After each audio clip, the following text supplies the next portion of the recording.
Namaste, my fellow countrymen. My name is Krishna Gopal Misra, and I am an Indian with 63 years of age, born in a small village in India and Nepal border on the Indian side. I have lived many lives in this life. I have lived in a forest village in a nearby mountain where there was no money, there is no economic activity, but the nature provided everything to us, and that was a place where I have experienced abundance of the nature,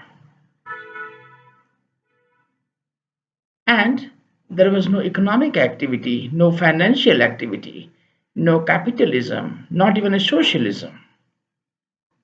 So I am introducing myself as a natural person who has no bias of education, no bias of modern definition of the development, and any sort of biases that can restrict my imagination and freedom.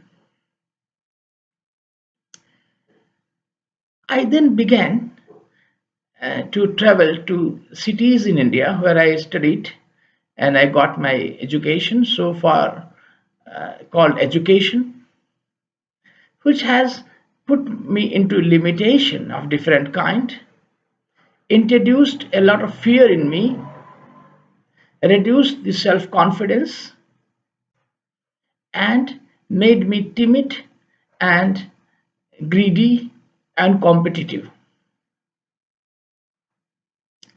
Then, after that, I excel in the education by by judging by myself being judged by the people whom I didn't judge, but somehow I have been given the opportunity to study the knowledge that existed in the contemporary world. I joined College of Technology in Pantanagar University, which was an excellent place, which has regained my consciousness back, and I have understood some of the concepts of science and technology,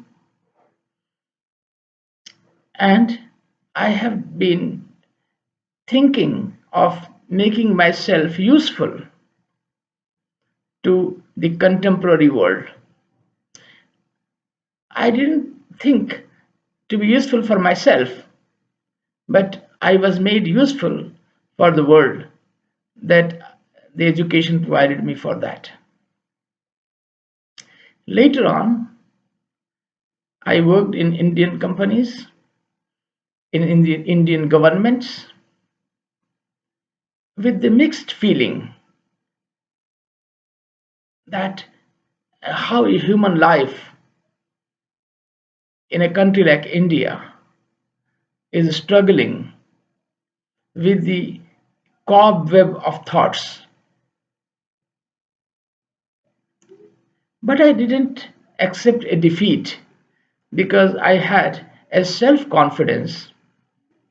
I believed in myself and my originality of the nature because I was born in a forest village where there was no economics, no finance, no capitalism, no socialism, only nature, people, and the abundance of everything.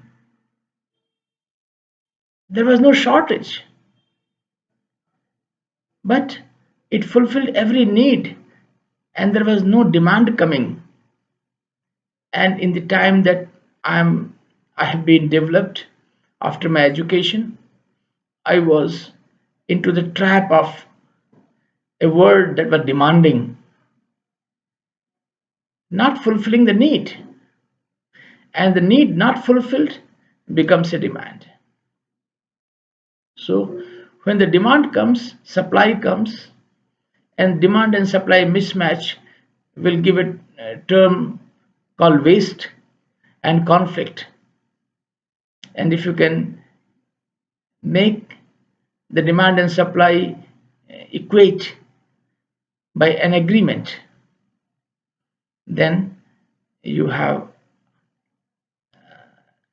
a cost factor or enforced agreement, and then vicious cycle of monetary system and the financial system comes into the life, and the life is then creating more problems than it can solve.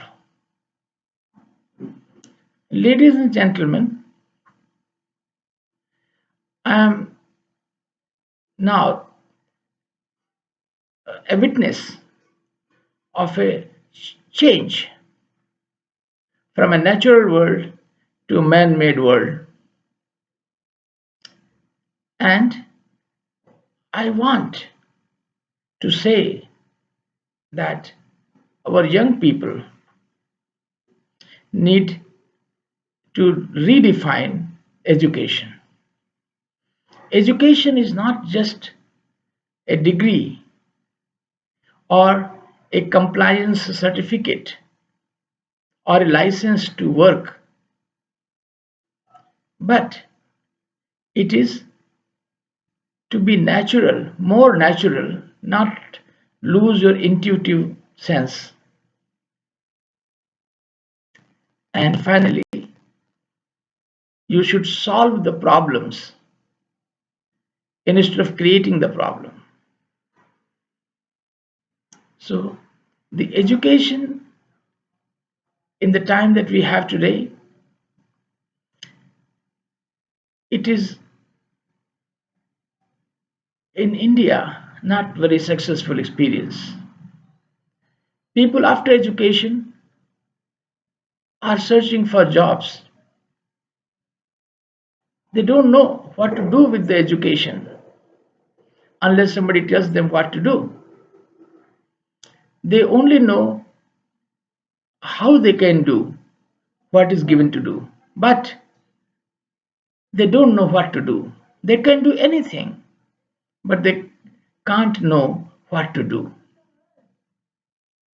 And that is the reason we have the competence or the means to achieve, but we don't know what to achieve. The purpose of education should be redefined so that we know what to achieve, and then there will be their means and methodology and competence will come by default how to achieve that. How to achieve is a subset of what to achieve. We have not developed ourselves, unfortunately, to answer the question what to achieve, what to do. And the one who tells us what to do, they become our masters. I would, as a mentor, would like to guide the young generation about thinking, about the value of independent, responsible thinking. I will also contribute them so that they, instead of struggling with the problem, they should solve the problem by whatever means. Means are a resource, they come by defect, they come by default, but one should know the problem solving. Means of problem solving is not development. You can be an engineer, you can be a medical professional, but unless you know what and how you solve the problem, these competencies don't really value. You have a gun in hand but don't know what to do. That is how the competence is useless without the aim of problem solving.